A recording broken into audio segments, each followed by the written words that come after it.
ಗಲಾಟೆ ದೊಡ್ಡದಾಗುತ್ತೆ ದೊಡ್ಡದಾಗುತ್ತೆ ದೊಡ್ಡದಾಗುತ್ತೆ, ಸಾವಿರಾರು ಕಾರ್ಯಕರ್ತರು ಸೇರಿಬಿಡ್ತಾರೆ. ಏಕಾಏಕಿ ಈ ಸತೀಶ್ ರೆಡ್ಡಿ ಅವರಿಗೆ, ಅಂದ್ರೆ ಭರತ್ ರೆಡ್ಡಿ ಅವರಿಗೆ ಗನ್ಮ್ಯಾನ್ ಇರೋದು ಸಹಜ. ಆಕೆ ಅವರೊಬ್ಬ M L A. So Bharath Reddy ಆಪ್ತ ಇರ್ತಾನಲ್ಲ, ಸತೀಶ್ ರೆಡ್ಡಿಗೂ ಕೂಡ ಗನ್ಮ್ಯಾನ್ ಇದಾರಂತ ನೀವು ಯೋಚನೆ ಮಾಡಿ ಯಾವ ಮಟ್ಟಿಗಿದೆ ಇದು ಅಂತಂದ್ರೆ. ಒಬ್ಬ ಎಮ್ ಎಲ್ ಎ ಆಪ್ತನಿಗೆ ಗನ್ಮ್ಯಾನ್. ಯಾವ ಕಾರಣ ಕೊಟ್ಟಿದ್ರೋ ಏನೇನೋ ಇವರಿಗೆ ಇದಿತ್ತೋ ಗೊತ್ತಿಲ್ಲ.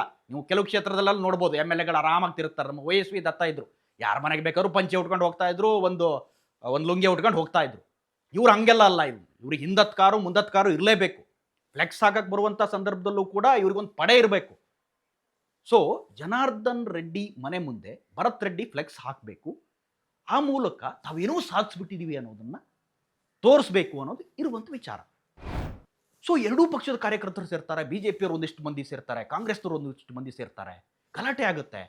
ಅದರಲ್ಲಿ ಈ ಸತೀಶ್ ರೆಡ್ಡಿಯ ಗನ್ಮೆನ್ ಫೈರ್ ಮಾಡ್ತಾರೆ, ಗಾಳಿಯಲ್ಲಿ ಗುಂಡಾರಿಸ್ಬಿಡ್ತಾರೆ.